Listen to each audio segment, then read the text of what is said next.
Salut la famille, j'espère que vous allez bien, j'espère que la journée elle a commencé bien pour vous. Hier, on nous a annoncé que Bobby Charlton est blessé aux ischios, les hamstrings, c'est ça non? Hamstring, ischio-jambier, si je ne me trompe pas. Donc, Bobby Charlton sera indisponible pour 2 mois. On espère qu'il revient plus fort et qu'il va faire 10 fois plus la saison prochaine parce que voilà, cette saison, ça a été compliqué pour Bobby Charlton. Il a bien commencé la saison, mais la deuxième partie de saison, compliquée pour Bobby. Maintenant, il y a aussi Bellingham qui va être opéré. On sait que Bellingham joue depuis avec un problème à l'épaule. Bellingham va sûrement avoir une certaine absence. Je pense pas qu'il va jouer la Coupe du Monde des clubs et je lisais sur certaines pages madrilènes comme quoi le Real Madrid est en train de considérer c'était un milieu de terrain parce que l'absence de Bellingham pourrait jouer un coup au Real Madrid. Donc peut-être ils vont signer un autre milieu de terrain pour donner du temps de rétablissement à Jude Bellingham, F of Bellingham. Les amis, aujourd'hui, le Real Madrid pourrait faire un communiqué pour annoncer le départ de Carlo Ancelotti, alors que normalement son contrat devrait se terminer en 2026. Donc normalement, Carlo Ancelotti devait faire une autre saison avant de partir. Les choses dentifriquent avec le Barça. J'aurais vraiment aimé que Carlo Ancelotti aille jusqu'au bout de son contrat. C'est dommage. Je comprends pas ce club, le Real Madrid. C'est-à-dire votre meilleur coach, le meilleur coach de l'histoire du Real Madrid. Vous ne pouvez même pas le laisser aller jusqu'au bout de son contrat. C'est quand même, c'est une honte, le Real Madrid. Quand même. Les amis, autre information, c'est que le Real Madrid ne compte plus renouveler le contrat de Don Luca. Donc, peut-être la semaine prochaine, on aura le communiqué aussi du Real Madrid annonçant le départ de la légende Don Luca. On verra bien. Mais dans certaines informations, c'est le Real Madrid pourrait, dans les dernières minutes, considérer, parce que Don Luca veut jouer la Coupe du Monde 2026. Donc, il veut rester là au sommet, mettre fin à sa carrière. Mais accordez-le ça, c'est une légende du club. Il a été royal pendant tellement d'années. Il a apporté tellement à ce club. Pourquoi pas lui donner un an de contrat pour qu'il finisse sa carrière, il termine sa carrière. Il ne demande pas à être un titulaire, il est là sur le banc. J'ai suivi que Xabi Alonso veut Don Luca dans son effectif. On a besoin d'expérience, des joueurs comme ça. Pour souvent gronder Kylian dans les vestiaires, même si Kylian, c'est un dictateur. Il faut ce genre de joueurs-là dans un vestiaire. Vous voyez, comme au Barça, on a notre bon vieux Lewandowski qui est là, Ter Stegen, Inigo, Chesney. Maintenant, les amis, on sait tous qui sera le prochain coach du Real Madrid, Xabi Alonso. Apparemment, sa principale mission, la mission numéro 1 en arrivant au Real Madrid, c'est pour mettre fin à la crise des blessures. C'est-à-dire, on a vu cette saison les Militao, les Cavall, les Mendy. C'est-à-dire, il y a eu tellement de blessés au Real Madrid cette saison. Donc, Xabi Alonso, sa mission principale, c'est d'avoir des gladiateurs pour la saison prochaine. Parce qu'il veut remettre le Real Madrid à la place que mérite le Real Madrid. Donc, la saison prochaine, comme un fan du Real Madrid me disait, la mission, c'est la 16e Champions League. Les choses que le Barça, ils nous ont laissé une saison, nous les Barcelonais, on n'a pas pu profiter, on n'a pas pu prendre notre 6e. Donc, la saison prochaine, le Real Madrid revient pour dominer. Le Real Madrid revient pour reprendre tout. Donc, la mission de Xabi Alonso, c'est d'avoir ces galactiques, ces gladiateurs. C'est pas seulement 4 fantastiques ou 4 galactiques. C'est avoir une équipe de galactiques. Donc, moi, j'espère jusqu'au Barça, ils sont en train de voir tout ça. J'espère que ceux qui sont chargés d'informer les yeux et les oreilles à l'extérieur pour lire des trucs par-ci, par-là, ils sont en train d'informer le Barça de tout ce que Xabi Alonso est en train de... Même si on ne s'inquiète pas, on ne s'inquiète pas de tout ce que le Real Madrid sont en train de manigancer et tout ça. On a juste besoin des gars qui sont en forme la saison prochaine. Hansi Flick est là. Hansi Flick a renouvelé son contrat jusqu'en 2027. 2 ans de bonheur pour le Barça, 2 ans de souffrance pour le Real Madrid. C'est ce que ça veut dire. 2 ans de plus. Parce que première saison, le Real Madrid a souffert. C'est-à-dire, Hansi Flick a traumatisé Carlo Ancelotti, traumatisé le Real Madrid. C'est pour ça qu'on les voit baisser partout dans tous les clubs. Ils sont en train de chercher qui vont signer. Donc, Hansi Flick est là pour 2 ans de plus. Donc, c'est 2 ans de souffrance pour le Real Madrid. Signez qui vous voulez. Faites venir qui vous voulez. Hansi Flick a prolongé son contrat. Et après la signature de son nouveau contrat, il a dit la saison prochaine a déjà commencé. Donc, nous, on est là en train de se dire fin de saison, mercato. Hansi Flick a déjà débuté la saison prochaine.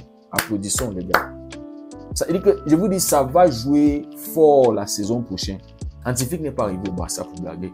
Surtout pas après tout l'injustice qu'on a subi cette saison entre les mains du Real Madrid.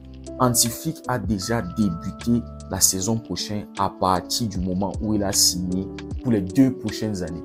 Anti-Flick, après la signature de son nouveau contrat, maintenant nous commençons la saison prochaine. Nous repartons de zéro et nous devons travailler dur.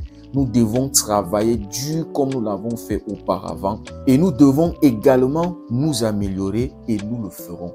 Donc les amis, Anti-Flick a déjà commencé le travail pour la saison prochaine.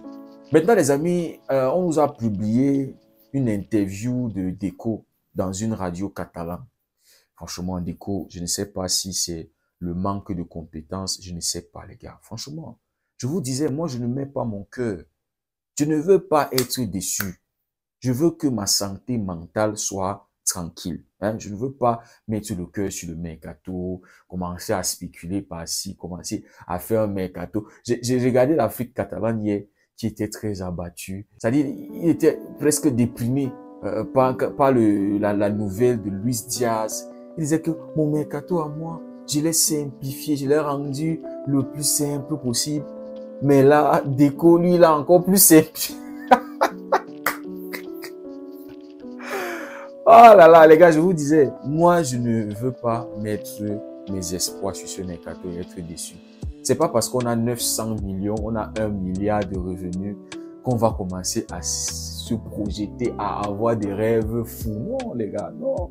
Donc, Deco était dans une chaîne de radio et, les amis, les propos de Deco me laissent croire qu'on aura encore un autre mercato comme celui de la saison, en fait, en début de saison, le mercato d'été. Je vous disais ça hier. Ne soyons pas surpris que le seul joueur que nous allons signer, le seul grand joueur qui va arriver sera peut-être Luis Diaz. Je vous dis, et peut-être un autre joueur comme ça qu'on va additionner, qu'on va prendre de quelque part. Donc, les amis, voyez ce que Deco a dit. Nous ne cherchons pas de latéraux. Nous ne cherchons pas de défenseurs centraux. Nous ne cherchons pas de milieu de terrain. Nous pensons qu'aucun joueur ne demandera à partir. Nous n'aurons aucun problème avec les joueurs qui demandent à partir. On était ici là quand on se disait, il faut trouver une doublure à Koundé, il faut trouver une doublure pour Baldé, il faut qu'Araujo parte, on doit faire venir Jonathan Tah, on doit renforcer la défense.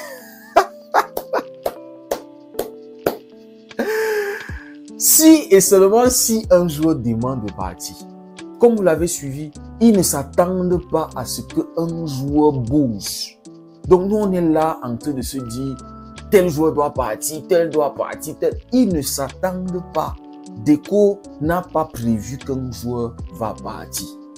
Je ne sais pas si c'est stratégique pour que si un club veut venir acheter, là ils vont dire non, on ne vous a pas dit qu'on veut vendre. Donc si vous voulez acheter, voilà son prix, nous on ne discute pas. Je ne sais pas.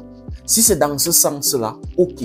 Mais si c'est dans le sens où on est satisfait du rendement de chacun, de l'équipe, et on voit que il n'y a pas grand-chose, on ne cherche pas les défenseurs. Nos défenseurs sont bons, on a une bonne défense, on a la Masia, on peut renforcer, on est tranquille. Déjà au milieu de terrain, on sait qu'on n'a pas de problème. On est tous d'accord. Au milieu de terrain, il y a tellement de concurrence. Tu vois le retour de Bernard, de Casado, il y a tellement, il y a les Pablo Touré qui sont là.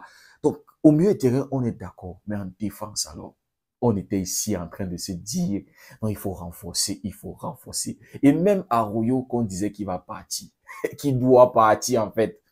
Les gars, voici ce que Deco a dit sur Arroyo. Nous sommes heureux avec Ronald. Ronald est heureux. Et c'est pourquoi il n'y a aucune discussion sur sa présence.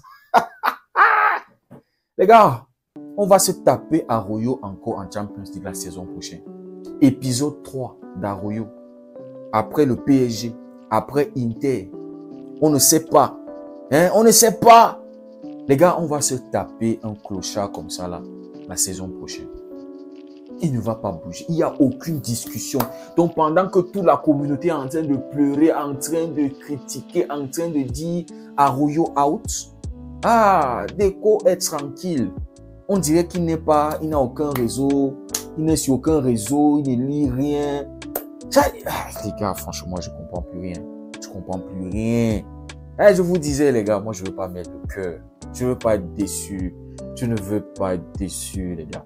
Mais il y a certaines personnes, j'ai lu dans les commentaires, certaines personnes sont contentes du fait que il a parlé de défenseur, il n'a pas parlé de gardien. Mais en parlant de gardien même, nous avons deux gardiens, Chesney et Ter Stegen, et nous verrons aussi ce que décidera Iñaki, car il lui reste 1 an de contrat. Nous devons chercher un autre gardien compte tenu de son âge. Donc, compte tenu de son âge, ça veut dire quoi? Un gardien qui est jeune ou un gardien qui est vieux.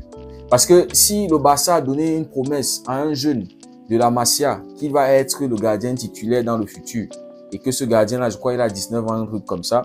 Donc, compte tenu de l'âge, Ruan Garcia est un bon gardien. Nous travaillons à améliorer l'équipe. Et on lui pose la question sur Ruan Garcia. Je ne suis pas beaucoup les gardiens. Je peux donner mon avis sur les joueurs, mais je n'ai pas beaucoup de connaissances sur les gardiens.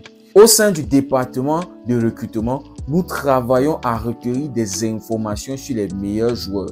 Et Garcia est un bon gardien de but. Comment est-ce que un directeur sportif dit qu'il ne connaît pas beaucoup sur les gardiens? Tu es un directeur sportif, non, tonton. Tu es un directeur sportif. C'est toi qui es chargé de l'équipe, c'est toi qui es chargé de renforcer, de faire venir. Comment est-ce que tu n'as pas assez d'informations sur les gardiens? Donc les buts qu'on se mange là derrière, tu n'as aucun problème avec. On est là, on n'a aucune sérénitude. Quand un joueur se trouve face à face avec l'un de nos gardiens, Chesney au moins il se bat. Ter Stegen, n'en parlons pas. Les face à face, il est nul à chier. Si on a 10 face à face, il va stopper un seul. Tous les buts qu'on s'est mangés en cette fin de saison, ce n'est pas suffisant pour se mettre une priorité de faire venir un gardien expérimenté et un gardien qui est fort, qui peut nous garantir sur 5 tirs cadrés, il peut te faire au moins 7 arrêts. Les gars, moi, je comprends pas notre directeur sportif. Soit il se fout de nous, soit il est incompétent. Je ne comprends pas, les gars. Comment il peut dire qu'il connaît pas trop par rapport au gardien?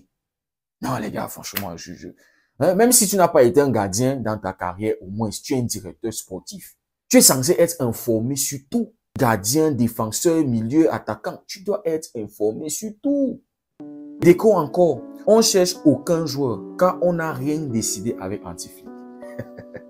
Les gars, je vous disais, le mercato aussi là, les gens qui mettent le cœur sur le mercato aussi là, attention à l'AVC. Retirez vite le cœur sur le mercato aussi. Moi, je tire les oreilles. Retirez le cœur sur ce mercato. Si ça arrive avant qu'on commence à commenter, faut pas vite avoir des rêves et avoir le cœur brisé. Déco encore, notre priorité absolue est de renforcer ce que nous avons au sein du club. Nous avons renouvelé les contrats de Pedri, Gavi, Arroyo, Rafinha et nous ferons probablement la même chose avec Koundé. Donc, les amis, comme vous pouvez le voir, la priorité, c'est de renouveler les contrats, c'est de garder ceux qui sont là. C'est-à-dire, il n'y a pas réellement un plan des joueurs qui doivent partir. C'est-à-dire, il n'y a pas ça. Ils n'ont pas ça dans la tête. C'est-à-dire, c'est pas programmé pour ce mercato-ci. Le programme, c'est le renouvellement des contrats. Maintenant, ils vont aller chez la Masia et voir les joueurs qui peuvent monter en équipe A. Il y a Geoffrey Torrent, latéral gauche. On a renouvelé son contrat. J'étais en train de lire qu'il va monter en équipe A. Il va faire la pré-saison pour que Antiflick puisse l'observer de près. Parce qu'il a 18 ans, il est déjà mature. C'est déjà un bon âge pour intégrer l'équipe première. Donc, le projet, c'est de solidifier ses muscles, hein, comme on fait avec la mine, comme on fait avec les Koubassi et tout ça. C'est de travailler pour qu'il soit physiquement au top, prêt pour affronter la saison prochaine. Les gars, il y aura très peu de mouvement cette saison au Barça. Maintenant, les amis, on nous fait comprendre que Deco veut payer maximum 60 millions avec bonus pour Luis Diaz. Il ne veut pas dépenser plus que pour Olmo. Bon, s'il fait ça à 60 millions, s'il réussit ce coup-là, on peut l'accorder ce crédit-là. 60 millions, je pense que c'est bon. Parce que 85 millions, on pleure. Même si c'est un joueur expérimenté qui t'apporte une plus-value. Quand tu regardes sa saison, c'est un joueur qui est régulier. C'est un joueur sur qui tu peux compter d'être là tout au long de la saison. Il se blesse pas beaucoup. et son expérience va jouer dans des grandes rencontres. Parce que tu fais venir un joueur comme ça, c'est pour t'aider à passer un certain palier. Par exemple, demi-finale où on est sorti. Si on avait un joueur comme lui avec l'expérience, d'un côté, tu as Lamine Yamal qui est dangereux. D'un autre côté, tu as un Luis Diaz qui apporte aussi du danger. Donc, normalement, un joueur comme ça qui intègre ton groupe, c'est pour t'aider avec son expérience à passer à un autre niveau. Donc, on va voir ce qui va sortir lors de ce mercato. Est-ce que c'est Luis Diaz qui va arriver? Est-ce que c'est un autre joueur? Nico Williams, c'est mort parce que Deco l'a dit. Nico Williams ne voulait pas venir parce qu'il n'était pas sûr qu'on allait l'enregistrer. C'est pour ça qu'ils sont passés au plan B qui était Dani Olmo. Donc, je pense que le dossier Nico Williams au Barça, c'est définitivement clos. Je ne pense pas qu'il y aura quelque chose encore. On va voir, les amis, ce qui va se passer pour ce mercato. Mais je vous dis encore, ne mettez pas le cœur, histoire de ne pas être déçu. Dites-moi ce que vous en pensez en commentaire. Si le contenu vous a plu, n'hésitez pas à liker, à partager pour ceux qui découvrent la communauté. N'hésitez surtout pas à vous abonner. Merci énormément pour votre soutien. Merci beaucoup d'avoir suivi la vidéo. On se dit à très bientôt. Prenez tous soin de vous et que Dieu vous bénisse.